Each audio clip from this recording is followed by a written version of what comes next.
Lazar Blagojević, rođen 1954. godine u Gornjoj Slatini. Danas živi u Pisarima. Srednju školu završio je u Beogradu. Od osnivanja opštinske boračke organizacije u Šamcu 26. avgusta 1993. godine bio je prvo član izvršnog odbora, potom 4 mandata kao predsjednik, a danas je predsjednik predsjedništva. Od 1998. godine je u rukovodstvu boračke organizacije Republike Srpske. Bio je jedan od saradnika Akademije nauka i umjetnosti Republike Srpske pri izradi enciklopedije Republike Srpske. Također, koautor je knjige Posavski čvor opstanka, kao i Srbofobija kroz vijekove. Autor je knjige Sveta zemlja i njene svetinje. U spomen svim stradalim na prostoru Posavine svake godine organizuje parastose poginulim borcima prostora Posavine. Angažovan je u brojnim akcijama, a jedna od njih je i pomoć djeci sa Kosova i Metohije. Svojim dugogodišnjim zalaganjem ostavio je traga i sačuvao Posavinu od zaborava.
Dragi gledalci, dobrodošli u novu epizodu emisije Da, to sam ja.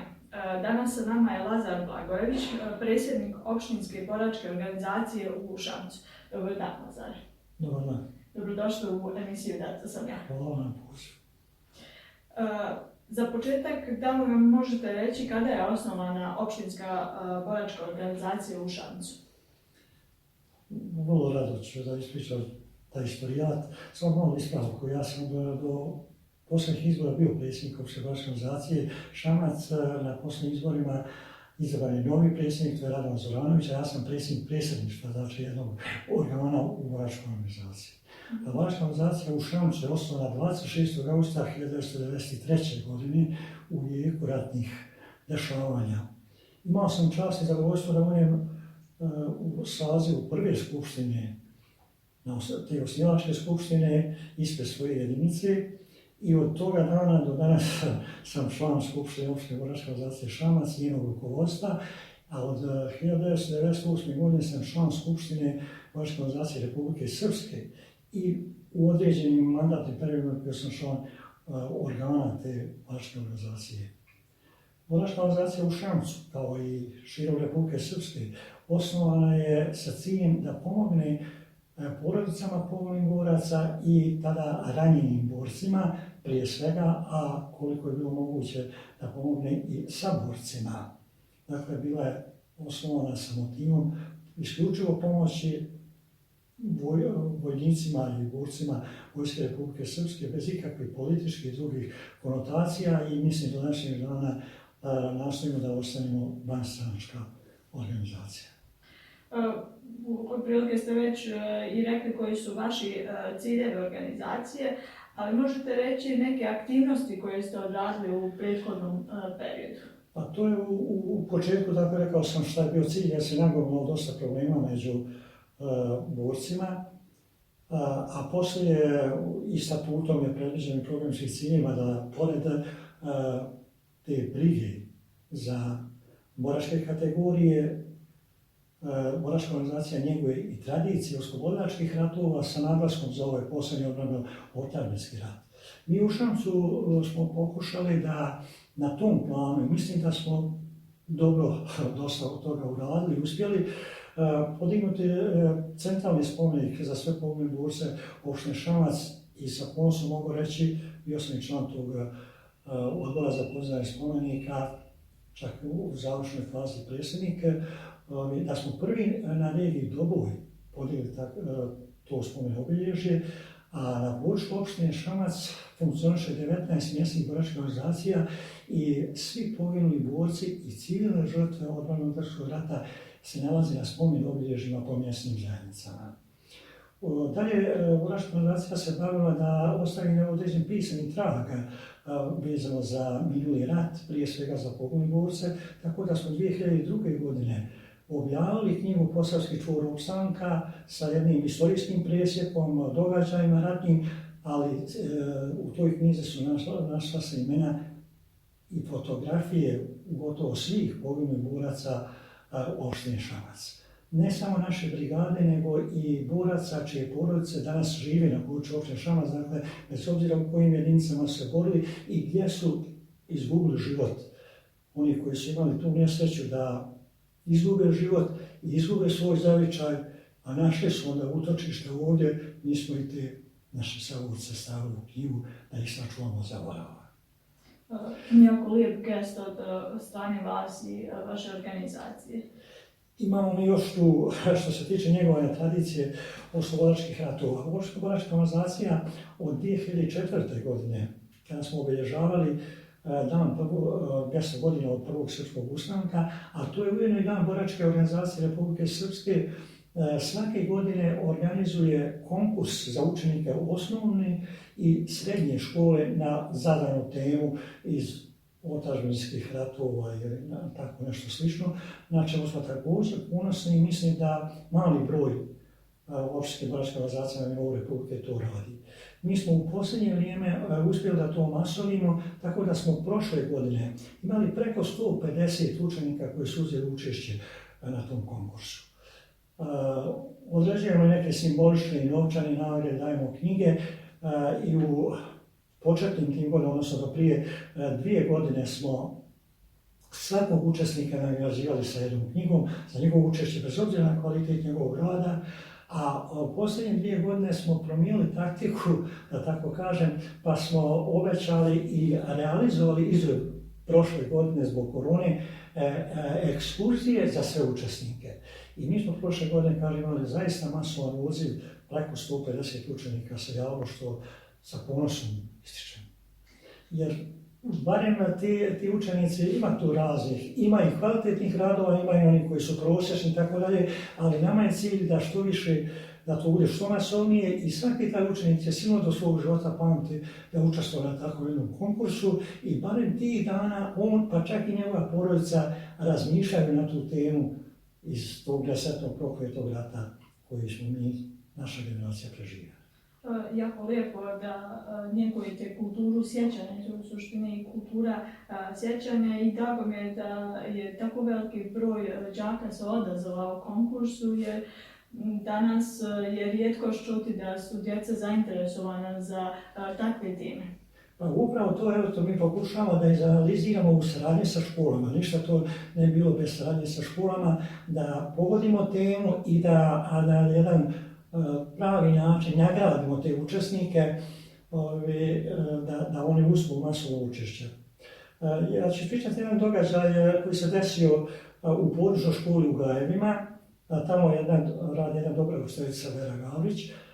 Ona je kompletno mješovito odeljenje mali broj učenika, ili sa 7-8 učenika, svi su oni učestvovali u likovnim radovima. To su djeca od 1., 2., 4. razreda i naravno, kako smo i obećali, tako smo došli neki nagrade. Kad smo došli u učionicu, posle dakle provedemo konkursa da im uručimo određene slikovnice primjereno njihovom uzrastu. Svima koji su učestvovali, naravno, donijeli smo samo jedan dječak nije učestvovao iz razloga što je toga dana kad smo oni provodili tu aktivnost bio bolestan, nije bio prisutan. I mi nismo znali za taj detalj, nismo njemu donijeli taj poklon. Dječak je tako plakao da smo i mi morali zaplakati sa njime. Nije se mogao utješiti, iako smo mu obećali i izvršili obećanje da smo mu sutra dan odnijeli tu. Tako da je na mene to ostalo jedan pečatljiv utisak, ali evo, igrom slučaja se desilo, ali možda i to neka pouka da budemo malo obazriviji, da ne budemo malo kruto birokratski, imamo taj broj tako. Da. Jako lijep primjer ste ispričali zapravo kako djeca voli da učestvuju u tim... I sada još produžim na tu temu. Mi smo prošle godine dogovorili bili sa direktorstvom srednje škole da svi razredi na času, kako se to kaže, na razrednoj zajednice dođu u spomen sobu i da tu održimo jedno kratak uvod, da oni pogledaju, da s njima razgovaramo. Međutim, evo, ta nesretna korona, nismo se ni mi najbolje snašli, vjerovatno se moglo to i razvati, ali evo, nismo razvali, a što ne znači da nećemo nastaviti dalje. U prošloj godini smo također održali u Obdovcu u osnovnoj školi u 2 razreda, mora tako reći, čas istorije. Iako nismo mi nastavnici, ja i predsjednik Boračke organizacije Radovan Zoranović, sa akcentom na ličnost Milana Josića, jednog oficira, komandanta koji je zaista ostavio jedan upečatljiv trag u tom ratu na našem području, pa čak i šire. Spomenuli ste već spomen sobu, odnosno da ste prošle godine planirali da dovedete đake, da ih upoznate o dešavanjima. Možete nešto više reći o toj spomen sobi, kada je osnovana i šta se nalazi u njoj? Spomen sobu svojevremeno je, da tako kažem, postavku u spomen sobu je izvršila vojska Republike Srpske, odnosno koji su bili smješteni u Šamcu i ona je tako kažem, otvorena za pristup građanstvu, je izvršena 28. juna, dakle na Vidovdan za slavu vojske Republike Srpske 2001. godine. Ali ubrzo je vojska, odnosno garnizon koji je ovdje bio, kasarna, izmještena iz Šamca i tada je vojska predala spomen sobu Boračkoj organizaciji, od tada mi vodimo brigu o spomen sobi. Pošto je to bila spomen soba druge posavske brigade, čiji smo mi učesnici uglavnom, tu su bile imena i fotografije poginulih boraca druge posavske brigade. U nekom budućem periodu, ne mogu tačno sada odrediti, da ne pogađam, osjetili smo potrebu i izvršili smo dopunu da smo tu spomen sobu postavili fotografije i ispisali imena svih poginulih boraca čije porodice žive na području opštine Šamac. Jer što bi njih izostali, iako je ovo spomen soba bila posvećena isključivo pripadnicima druge posavske brigade. Možete li nešto detaljnije reći o drugoj posavskoj brigadi, gdje je djelovala i koliko je broj boraca bio vojnika? Pa ja o drugoj posavskoj brigadi mogu pričati mnogo, kao i većina mojih saboraca, možda nešto više od drugih, zato što sam najmanje 3 godine aktivno radio na pisanju jedne knjige vezane za drugu posavsku brigadu. To neće biti klasična monografija, jer neće zadovoljiti te standarde. Monografija ima svoje standarde, ovo će biti nešto šire i možda će se, da li će se zvati dnevnik druge posavske brigade ili građa za nešto i tako dalje, gdje imam napisanog teksta 1100 stranica A4 formata, dakle to je obilna građa, i gdje je tu zabilježeno sva bitnija dešavanja koje se desila našoj jedinici i njenim počinjenim jedinicama.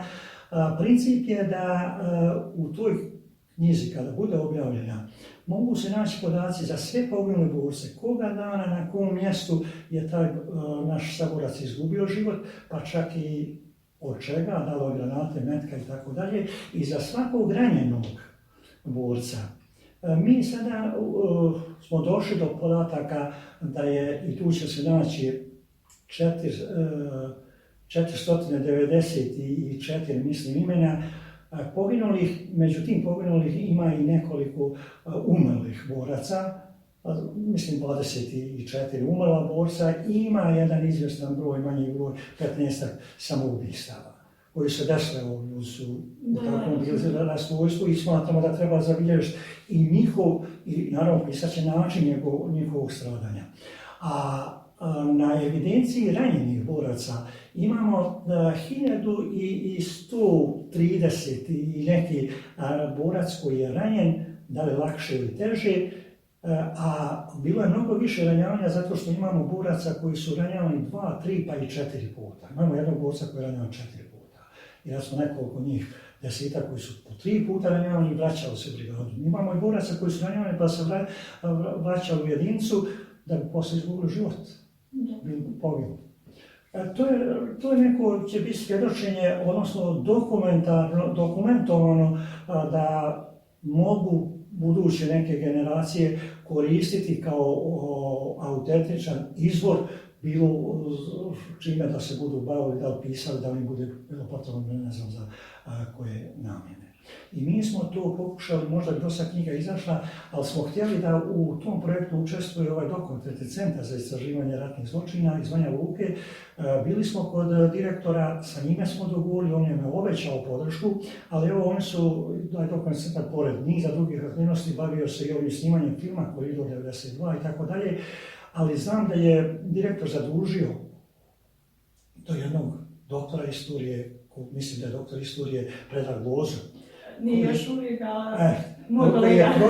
Koji je pročitao tekst i mislim izrazio je pozitivno mišljenje, sad da li će baš sve to ući među korisne knjige, to je sad drugo pitanje, to zavisi od recenzenata i urednika, a recenzenti će biti, prihvatili su, čak napisali recenziju, general Budimir Gavrić, koji je čitao vrijeme rata bio načelnik Istočno-bosanskog korpusa, u čijem sastavu smo mi djelovali. To je najviše rangirani oficir, živi oficir iz rata našeg korpusa i još jedan general Milorad Kutlešić, koji je bio komandant prve posavske brigade, dakle nama susjedne brigade, koji također vrlo dobro poznaje naše aktivnosti.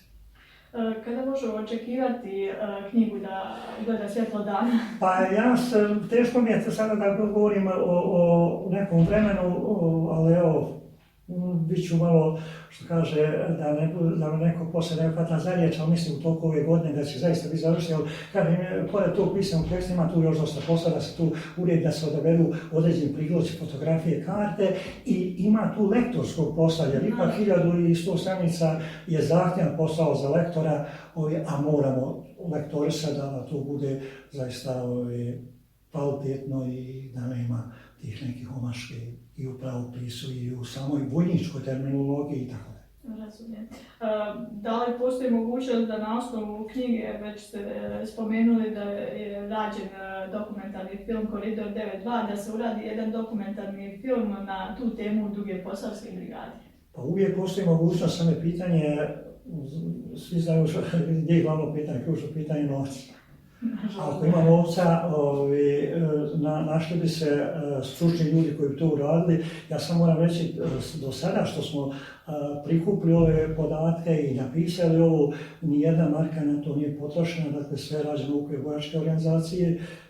Ajde, bit ću možda neskroman kad kažem najvećim dijelom mog ličnog doprinosa, ali i doprinosa mnogih drugih ljudi koji sarađuju na tom poslu, od komandanata bataljona, običnih vojnika sa kojim se obavljaju razgovore koji su dostavljali određene podatke itd.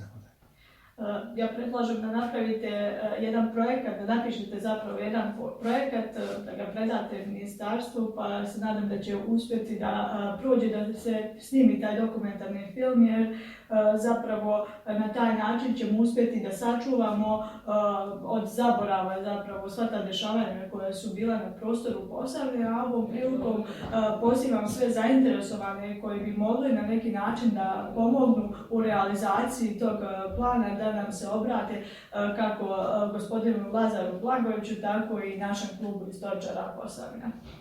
Pa hvala na tom pozivu.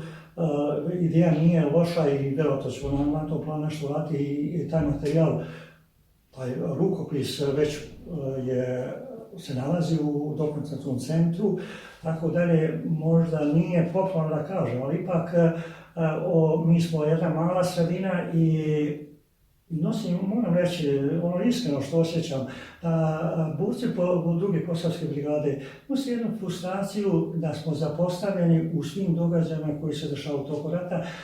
Subjektivno je to taj osjećaj i mišljenje da smo dali veliki doprinos u očuvanju, ajde da kažem, i ovog dijela Posavine istočno, od rijeke Bosne do Brčkoga, sve to država druga posavska brigada, do dolaska, do pruga koridora, dolaska krajiških jedinica.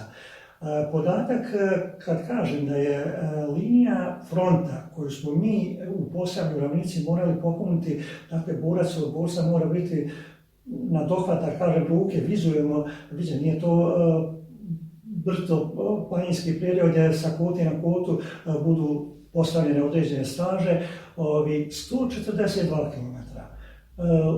Ja nisam baš toliko istraživao, ali malo je jedinica u istoriji ratovanja da je držala toliki front. I uglavnom smo odbranili. Velika naša zasluga je što je Šamac nijednog dana nije bio pod okupacijom i što su krajiške jedinice, kad su krenule u proboj koridora, došle ovdje na slobodnu teritoriju i odavde mogli ići u Srbiju, pa čak i širom svijeta. Dakle, koridor je probijan na potezu od Gornje Slatine, odnosno puta Šamac-Gradačac do puta Gradačac-Modriča. U tom dijelu je bila okupirana teritorija i tu je bio koridor muslimansko-hrvatskih snaga, odnosno čitava Tuzlanska regija je tim koridorom izlazila preko Modriče, Odžaka, Broda, Slavonskog Broda išla u svijet. I za tu stranu našeg neprijatelja u tim ratnim uslovima je to bio također veoma značajan prostor i zato su ga i oni svim svojim snagama branili. I ima i neka priča iz tih ratnih vremena kad su krajiške jedinice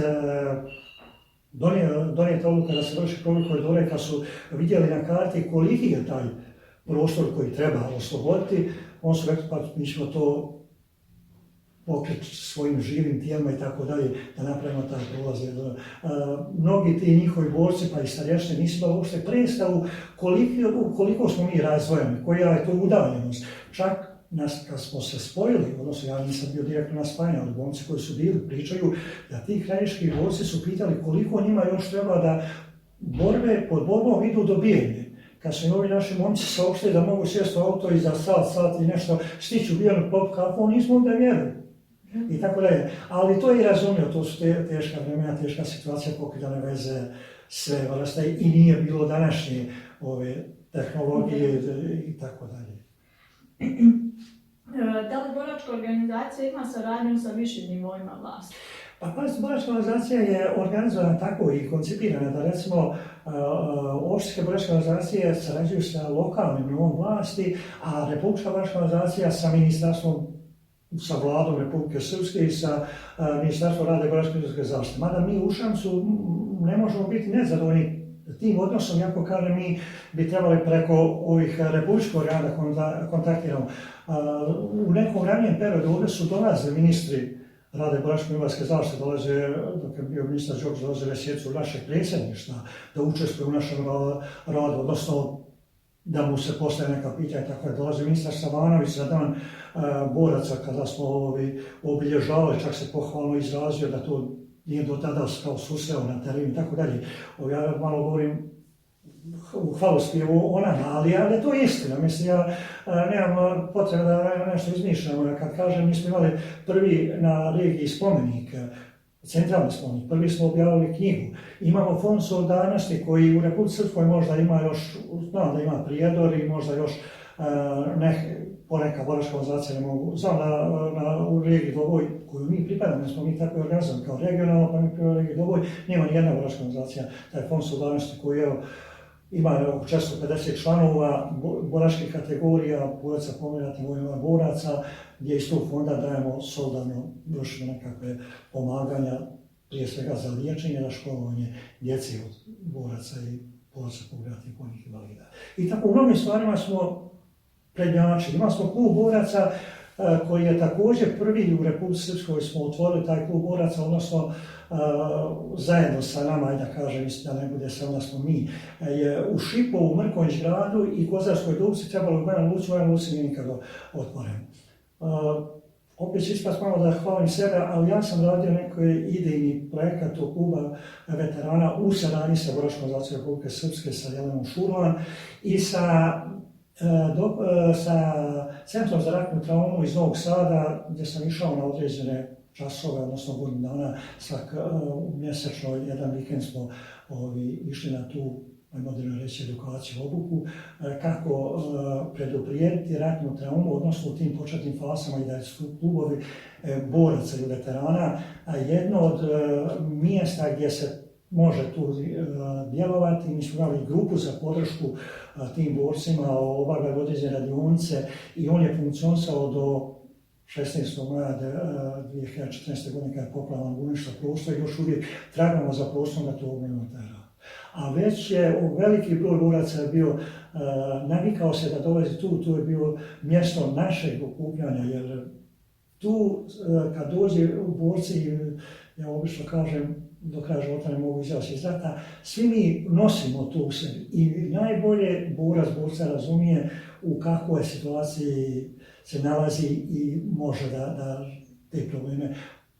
Mnogi naši borci, to sam saznao od ovih ljudi iz Centra za ratnu traumu koji su stručni ljudi, psihijatri, neuropsihijatri i tako dalje, psiholozi, kažu mnogi borci imaju problema u samoj porodici jer njegovo dijete koje je možda rođeno ili bilo malo u toku rata ili rođeno poslije rata ne može da razumije.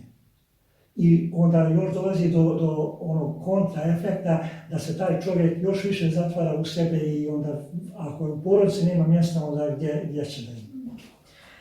Sada da prijeđemo na neku ljepšu temu, vaša organizacija ima jedan lijep gest koji svake godine zapravo organizuje, a to je prikupljanje pomoći za djecu za Kosovo i Metohiju, ako se ne varam. Pa tu sam opet na neki način bio ja uključen i boračka organizacija, naravno, uključena i opština. Imao sam sreću da 2013. godine Kancelarija za Kosovo i Metohiju sa ovim Miloradom Arlovim, on je već prepoznatljiv u Republici Srpskoj i u Srbiji, a posebno na Kosovo i Metohiji, je pokrenula tu jednu aktivnost zbližavanja opština Republike Srpske i srpskih opština Kosova i Metohije. I sve opštine na području Republike Srpske dobile su poziv da delegacije njihove prisustvuju odboru na Kosovo i Metohiju u periodu od 22. marta do 24. marta 2013. godine. Ja sam imao sreću tu da je tadašnji načelnik Savo Minić odredio mene, zamjenika načelnika Milana Nikolića, da idemo tamo i mi smo, evo ja sam bio inicijator da ide sa nama. Tražili smo još neke iz prosvjete i sveštenike i svi su naše razloge opravdane, manje više, da ne mogu se odazvati ovom pozivu. Pozovemo Danicu Radulović, sekretara Crvenog krsta koja je sama išla i taj doživljaj je na mene ostavio jedan veliki utisak. Bio sam na Kosovu i Metohiji davne 89. godine na Gazime stanu, čuvenom mitingu i tako dalje, ali ovo sam bio i imali smo dakle, svi priliku tamo da budemo primljeni, da obiđemo dobar dio Kosova i Metohije od Zubnog potoka, Zvečana, Kosovske Mitrovice, Babinog mosta, Gračanice, Lapljeg sela, Prizrena, Velike Hoče, da prođemo kroz Đakovicu, budemo u Dečanima, budemo u Peškoj patrijaršiji, da se susretnemo i sa tim ljudima. Mi smo u Velikoj Hoči prenoćili i bili smo razmješteni po kućama. Velika Hoča je veliko srpsko selo bilo i ima svoj veliki istorijat, bogat istorijat. U tom selu ima 13 srpskih bogomolja. Tu ima vinica, to je metoh manastira Dečani, čuveno dečansko vino tu se proizvodi. Da razgovaramo sa tim ljudima neposrednim, koliko su se oni obradovali našem dolasku, te poklone koje smo mi odnijeli, to je simbolika, ali oni i danas dani vape da im neko dođe. Onda smo, a cilj našeg, dakle, bilo zbližavanje, odnosno bratimljenje opština Republike Srpske i Kosova i Metohije i mi smo tada dogovorili se sa zamjenikom načelnika Karasom da ostavimo kontakt sa opštinom Liplja. I zvanično to bratimljenje nikad nije izvršeno, ali mi nastavljamo tu saradnju i ne uglavnom, nego uvijek su ta djeca ovdje dolazila iz opštine Liplja, imaju oni tamo 3-4 osnovne škole, pa odaberu 50 đaka koji dođu ovdje. I u toj smo akciji učestvovali, nismo baš od početka, jer je ta akcija u Banja Luci krenula 2012. godine, onda imali smo pauzu za vrijeme poplave te godine također nismo, ali veoma dobar gest su oni pokazali da je opština Zvečan uplatila za naših 50 đaka boravak na Kopaoniku 7 dana. I naše đaci ovdje iz Šanca i Crkve, iz ove dvije škole su odabrano 50 đaka koji su tamo otišli da izađu iz ove traume i svašta nešto. I jedna škola, ne mogu sada se imena, je sakupila dobrovoljni prilog i poslala ovdje oko 2000 eura i mi smo to podijelili, mi koji rukovodimo tim odborom, podijelili Populac, Crkveni i Šancu. Crkvenska škola je napravila u tom smislu također jedan lijep gest da je naručena ikona Svetog Save koja je urađena na Kosovo i Metohiji. Milo Radanov je doveo u prirodnoj veličini, ona u holu stoji. Milo Radanov je prenio tu ikonu preko granice, imao određenih problema, ali je uspio da prenese i ona je postavljena tu. Ikona je, autor je sa Kosova i Metohije koji je to uradio osveštan u Gračanici, ima svoju jednu kompoziciju, tamo u pozadini ima crkvenska škola, ima manastir Gračanica, ima krstni hljeb i tako dalje. Simbolika povezivanja naroda Republike Srpske i Kosova i Metohije. I u razgovoru sa tim ljudima, jučer sam razgovarao sa nekim ljudima tamo u južnom dijelu Kosova i Metohije, imali su ovih dana poplave. Pa sam bio s njima u kontaktu i kaže, na sreću, ajde, ako može sreću u toj nesreći, da je brzo prošla, ne ostavila traumu, ostavila je štetu. Oni toliko cijene Republiku Srpsku, narod Republike Srpskoj i kažu, ako bi ne daj Bože došlo do egzodusa, svi bi žele da dođu u Republiku Srpsku. Mislim da je razlog tome što zapravo sudbina Srba na Kosovu i Metohiji i sudbina Srba u Republici Srpskoj je nekako na sličan način povezana i imamo tu neku zajedničku borbu za čuvanje tog našeg nacionalnog identiteta i naše domovine, odnosno naše otadžbine, pa stoga nije bez razloga što Srbi sa Kosova i Metohije su zapravo povezani sa nama Srbima iz Republike Srpske i meni je jako drago da čujem tu informaciju da su oni zadovoljni nama i da su dosta povezani s nama. Svi koji ste u mogućnosti da pomognete stradalim u poplavama na Kosovu i Metohiji, pozivam vas da to učinite bilo dobrovoljnim prilozima, bilo da pošaljete neku pomoć u vidu odjeće, hrane i tako dalje. Pa, sad imamo problem odlaska na Kosovo i Metohiju. Prvo, sa bosanskim dokumentima nije se moglo odavno ući na Kosovo i Metohiju. Dakle, negdje 2014. mislim od januara 2014. godine da se ne može sa dokumentima Bosne i Hercegovine ući na Kosovo i Metohiju. I to je mene natjeralo, nikada nisam ni pomišljao da imam dvojno državljanstvo, a to me natjeralo pa sam odmah krenuo tu proceduru i dobio sam pasoš Republike Srbije. Sa tim pasošom sam odlazio. Posljednja moja informacija je da ni sa pasošom Republike Srbije ne može se ući na Kosovo i Metohiju nego samo sa ličnom kartom Srbije. Milo Radanov koji je prepoznatljiv i nema mjesta na Kosovu i Metohiji u kojem barem jedan puta nije boravio, on je, odnosno Svetislav, mislim da se zove Basara, jedan novinar, sportski novinar iz Banja Luke, sakupio mnoga ta dešavanja koja su bila i objavljena je knjiga Humano srce Republike Srpske i gdje je uglavnom najveći broj tih aktivnosti zabilježeno, je objavljen, razni intervjui, svašta nešto. I on je, te knjiga, imam sreću da sam dobio na poklon kao njegov saradnik knjigu i pročitao sam je, jednu takvu knjigu dobila je osnovna škola u Gornjoj Slatini, odnosno on je odlučio da svim školama pokloni po jednu tu knjigu koje su u posljednjoj akciji koja je produžila do februara mjeseca išla po školama sakupljanje dobrovoljnih priloga za izgradnju dnevnog centra u Kosovskoj Mitrovici.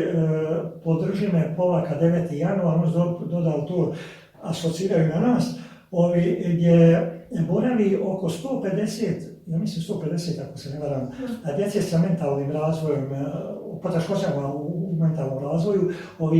Bio sam i na tom mjestu i vidio sam i tu djecu, njihove roditelje i tako dalje. Projekat koji je veoma dragocjen će biti za njih, visoka je njegova cijena.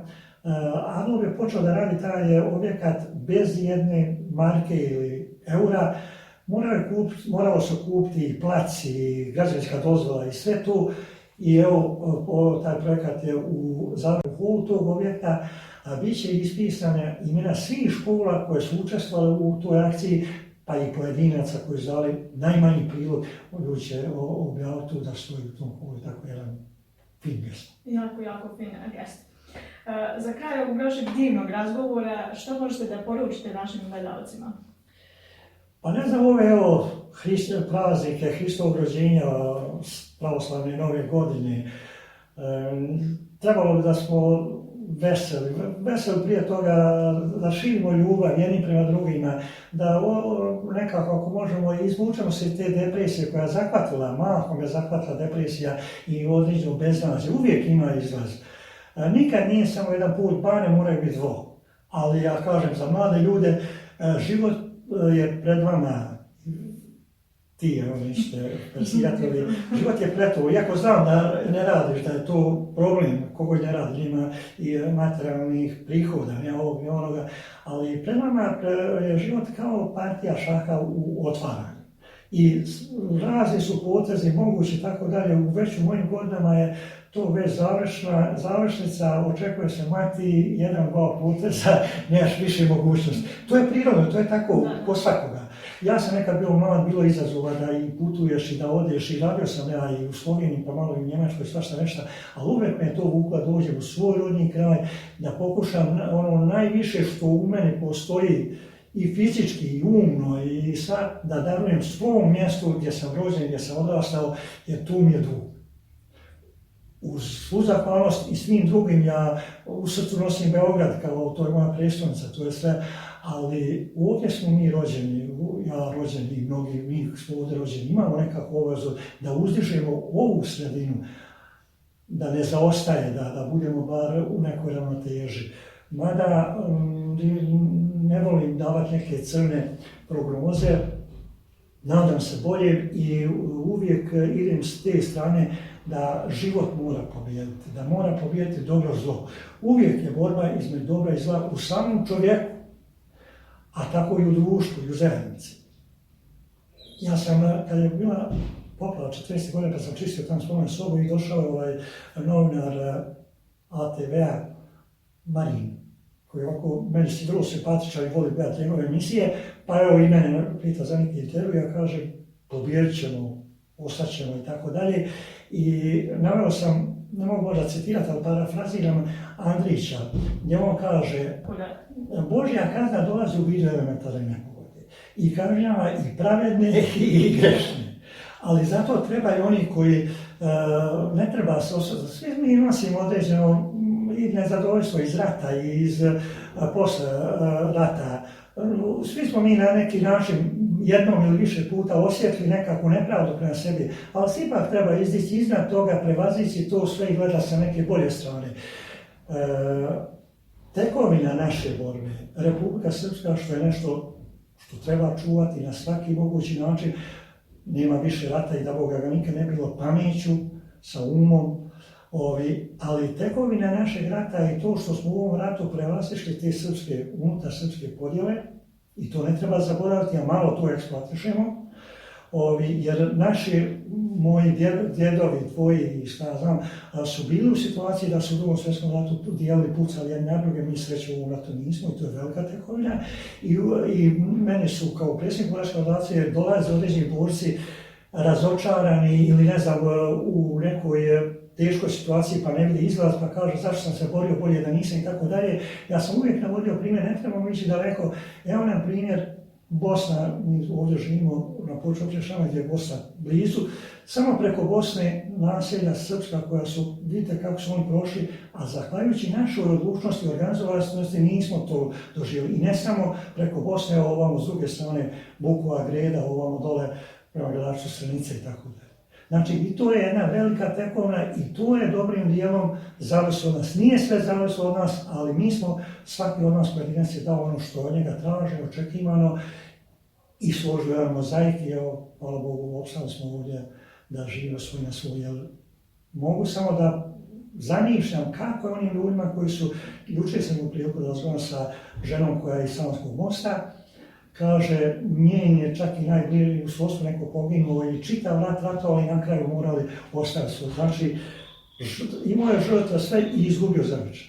Evo mi, hvala Bogu, pored tih žrtva kojima se moramo klanjati, moramo sjećati, ali sačuvali smo svoj zavičaj, ostali smo na svojim ognjištima, pa živjet ćemo, Bog će nam dati onoliko koliko nam treba, neće nikomu je to hvala.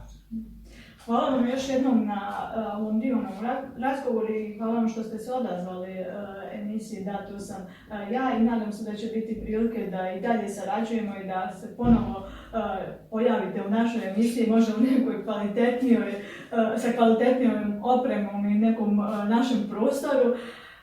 I bilo mi jako drago razgovarati i saznati neke nove informacije. Nadam se da će i gledalcima biti zanimljivo slušati ovaj naš razgovor. Pa ja sam zahvalan i tebi kao mlade osobe koja se predano bavi ovim poslom, koju interesuje naša prošlost, naša istorija, a možda i to nije slučajno. Tvoji preci su ostavili trag na ovom prostoru. Yes. Pozitivan, što treba cijeniti i ne zaboraviti. Yes, da, i mislim da je moj dug taj da ih ne zaboravim i da ih spominjem i stoga i radim taj posao i ne samo zbog njih, nego zbog svog naroda koji je jednostavno dao živote kako mi danas mogli da živimo i da zapravo idemo dalje, kao što ste rekli, da ne treba da gledamo da je sve crno, nego da se borimo i da sačuvamo ovo što imamo. Dragi gledalci, to bi bilo sve za danas, a mi se vidimo u narednoj epizodi Da, to sam ja. Prijatno!